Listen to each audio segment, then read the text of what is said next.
Stan isn't aware of passing through the wall of the tent, but suddenly there he is, out in the fair again. He walks homeward past the Wild Boar cookhouse towards Dostoyevsky. A few kids gather behind him and follow. They poke at the water carrier, point at the fish. They ask if they can have one, and Stan laughs and says they'll have to come to Dostoyevsky's hook a duck and win one. There's a prize every time at Dostoyevsky's, he says, pleased with himself for advertising the stall so well. The kids say they will, and Stan sees how happy and friendly they are, and with every step he feels more at home. But he also has the feeling of being watched again. He pauses by the wrestling booth and looks around. There's a man standing beside it in the shade. The kids gasp. "It's Pancho," one whispers. "It isn't. It can't be." "It is. I seen him last year in Marrakesh." "It's Pancho. It's Pancho Pirelli." The kids quieten down, and Stan senses their trembling and excitement as Pancho comes out from a shade and walks towards them. He's dark-skinned, dark-eyed, dressed in blue. He heads straight to Stan. "You're Stan," he says. His voice is soft, foreign, watery. "I've been waiting for you, Stan. All these years I knew there'd be someone like you, and now here you are." He holds his hand out. Stan takes it. It's odd, but he feels like he's known Pancho for a long, long time. "I have been watching you," says Pancho. "You are the goldfish boy."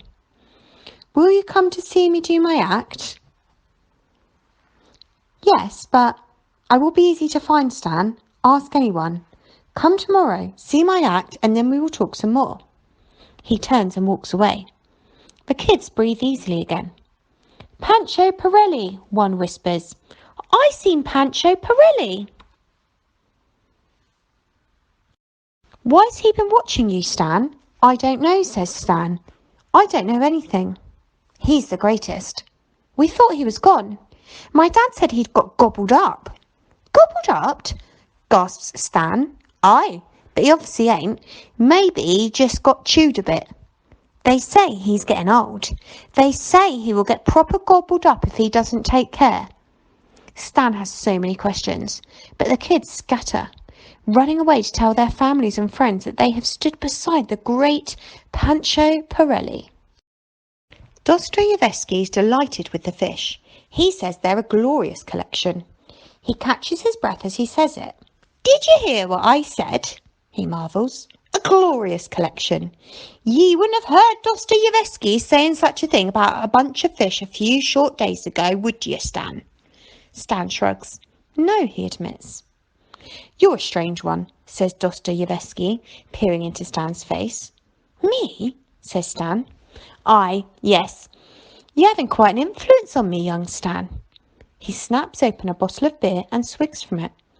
The sky glows like a blazing furnace. Then it darkens. Dostoyevsky says that the stalls, like hook a duck, don't do well once darkness falls. They're too tame for the night, he says. People want the bright lights and the excitement of the waltzer. They want to scream and howl on the roller coaster. They want to be horrified in the haunted house and terrified in the wall of death. They want to spin and twist and plummet and soar. They want to binge on greasy burgers and spicy sauces. Dostoyevsky sits on the step of the caravan. Stan sits with him as the moon appears above the fair and the lights and music and voices start to fill the night. Stan tells him about seeing Pancho Pirelli. "So it's true," murmurs Dostoyevsky. "He's come again?" "What is his act?" Stan asks, but Dostoyevsky shakes his head. "Best to see it for yourself, Stan. You can go tomorrow." "He talked to me, Mr. Dostoyevsky." "You're honoured, Stan." "He said he'd been waiting for me." "Did he?" Dostoyevsky reaches out and tussles Stan's hair. "I had the same kind of feeling." "About what?" "About you, Stan. From the moment I seen you clearing them ducks, then saving the fish with the river water. Like you'd been sent to me that day. Like you were special." He grins. "Or maybe I'm just going daft, eh?" He grins again. But like I said, he continues, you're a strange one. They're silent for a while, staring into the moon. These is the joys of the travelling life, says Dostoevsky. What are? Says Stan. The simple things like this, young Stan. Things like sitting on the caravan step in the light of the lovely moon. They say it makes you mad, you know. They say you shouldn't let the moon shine down on you too much. I've heard that, says Stan. Do you believe it? Asks Dostoevsky. Stan shrugs. He doesn't really know what he believes. And then there's some, says Dostoevsky, that says the moonlight is a good thing. They say that each and every one of us needs a drop of madness in us. Do you believe that, young Stan? Stan wonders about this. He wonders about the world. He wonders about himself and the weird things he's experienced. The weird things he's seen. He looks into the sky and into the universe. He imagines it going on forever and forever to the stars and way beyond the stars and way beyond the stars beyond the stars. And even he knows that his wondering and wondering will never have an end. Well, whispers Dostoevsky, do we all need a drop of madness in us? A dog barks somewhere. A woman sings a sweet song that carries on the air despite the wailing of the fairground and the yelling of the fairground goers. Maybe it's in us anyway, says Stan, whether we want it or not. Dostoevsky nods. He looks at Stan with fondness and respect in his eyes. That's very wise, he says. And both of them relax and smile and let the madness of the moon pour down upon them. Chapter 26. It's deep into the night and Stan's in his bed, but he's wide awake. Beyond the caravan window, the lights of the fair still flicker and flash, and the moon hasn't yet left the sky. The tank of fish is by his bed. It flickers and flashes too, filled with the fish from the goldfish supplier. Stan feels the excitement and joy of the 13th fish as it swims among the new ones. Welcome, he hears, welcome, my companions. He hears something else, something much sadder, a snuffling, a catching of breath nearby. He listens. It comes from inside the caravan. Natasha? He whispers. Natasha? There's no answer, but the snuffling goes on. He crawls from his narrow bunk and along the floor to the rear of the caravan where her bed is behind a plywood screen. He knocks gently. Natasha? Are you all right, Natasha? Shove off! The snuffling starts again. There's a few sobs. Natasha? Shove off! What's it got to do with you? Can I come in? No answer. He pushes the screen and it opens. He crawls into her tiny compartment. What's wrong? He whispers. Natasha pulls the blankets right over her, and then she slowly tugs them down so that only her mouth and her nose are visible. She was lovely, she whispers. I bet she was.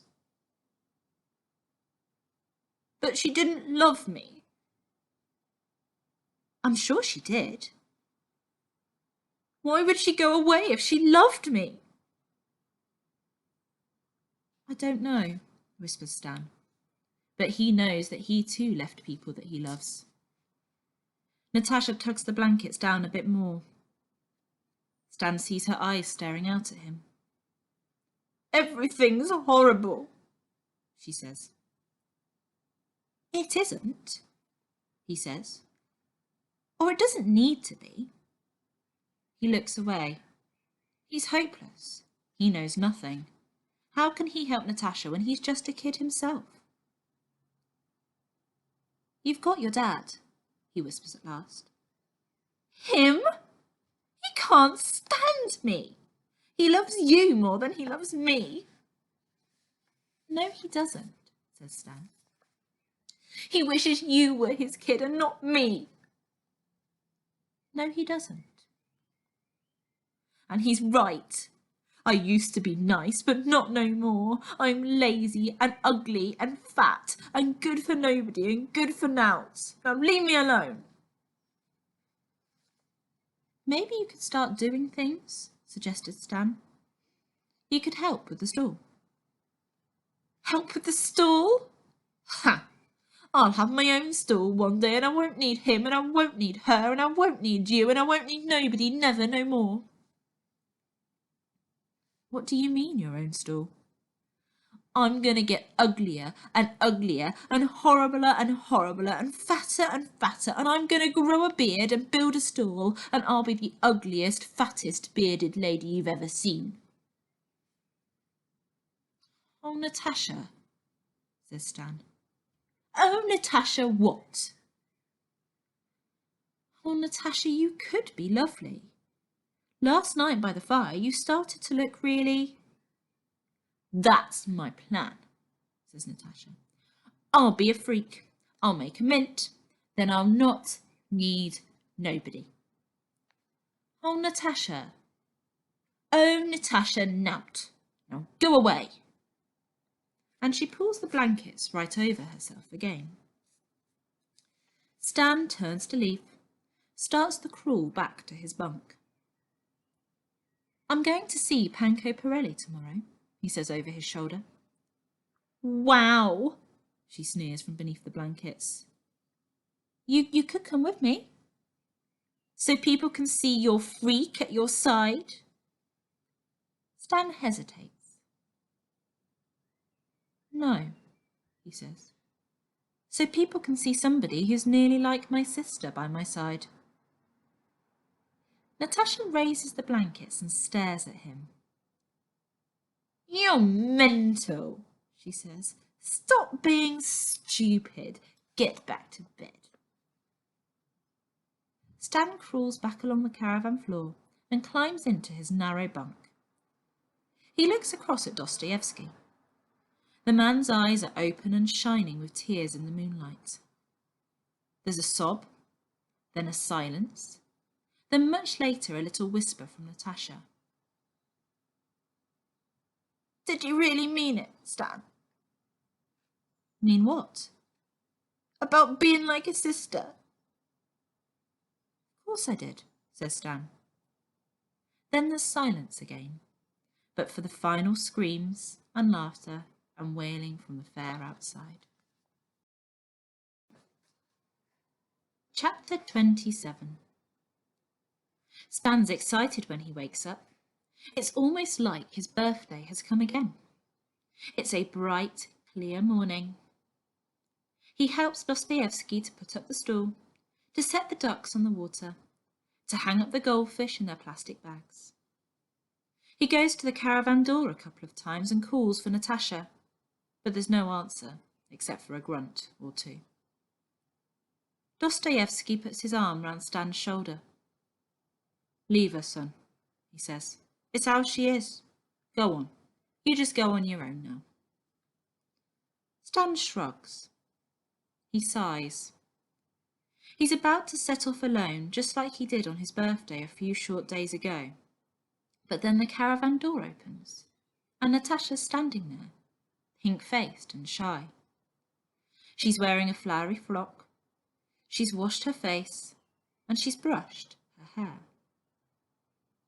Natasha, says her father in amazement. She can't look at him. You look lovely, love, he says. He digs into his pocket, finds some cash, and shoves it into her hand. Stan sees tears shining in his eyes. Go on, love, Dostoevsky says. Have a good time, whispers Stan. Good time, says Dostoevsky. Say thank you, whispers Stan to Natasha. Thank you, she murmurs. She raises her eyes for a moment. Thank you, Dad. Stan's so pleased and so proud. Natasha walks at his side into the heart of the fair. They pass the dodgems and the wrestling booth. The boarman at the wild boar cookhouse snarls a smile at them. "Got yourself a girlfriend, have you?" he growls. Stan ignores him and peers towards the trees. It's strange. Today the tent looks just like a painted tent. Its canvas walls are flapping in the breeze, and the trees that yesterday looked like real trees are just trees that have been painted on. The paintings are clumsy, like a kid's done them, and the paint's flaking and cracked. And there's a painted sign. Supply tent. Goldfish, scorpions, eagles and other such like stuff. Come inside, watch your step and your head.